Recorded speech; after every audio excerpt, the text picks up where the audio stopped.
HiBrow, Folio Fiction Festival and the British Library. Interview with Sam Leith, writer.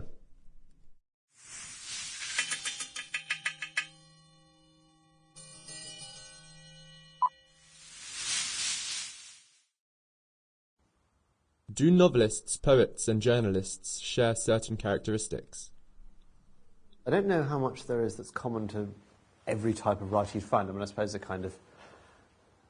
I was going to say some observational felicity, which is true of some, but not all. Actually, I think probably it's just attention to sentences, in the sense that, you know, if you're working within a particular genre, in a way, what's really helpful to you is having read a lot of other books rather than observing the world in a particular way. You know, I think, you know, the business of putting one word in front of the other in a really, I mean, it's a banal thing to say, but it's probably the only, you know, it's banal because it's the simplest, it's the atomic level of writing, and, you know, there are so many millions of elaborations on top of that take you into, you know, reporter, you know, what a reporter does and what a poet does, you know, are so different that, you know, the only thing we have in common is, you know, which word comes next.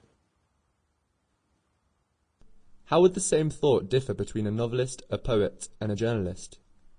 There are, I don't know that you could be as simple as say there would be generic elaborations on a single sentence, but there are ways that any given sentence will be tugged by what you're writing, you know, what you're writing in terms of genre. I mean, you know, a lot of what I do is journalism, most of what I do is journalism, and that has extremely tight generic requirements, particularly if you're writing a news story. You know, there's all those pyramidal sort of structures and so forth. So, yeah, I think it's true to say that sentences will change according to the context. Is there a formula to journalism? Normally what happens is the headline states the case as broadly as possible, and then the first sentence repeats the headline with some elaboration, and the second paragraph unpacks the first sentence, and it unpacks downwards.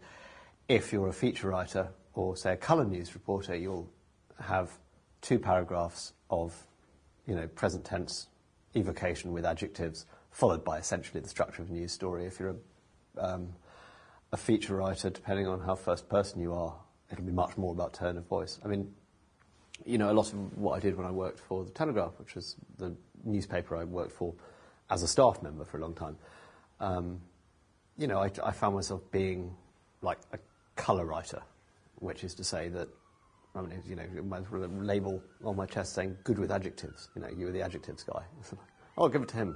He'll put a joke in and, you know, describe the sky in a pretty way.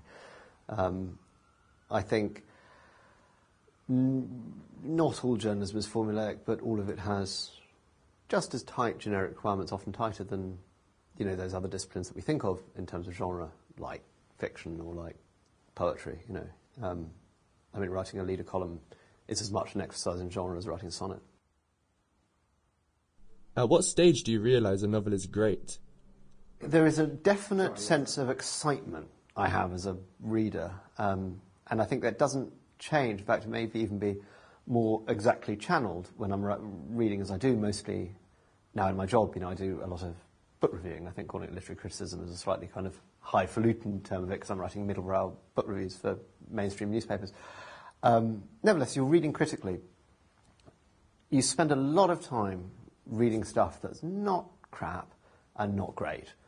And there's a sense that you know, you can, after a while, lose almost, you know, a sense of where the sides of the swimming pool are. You know, you're like, oh, is this good? Is it better than that? Worse than that?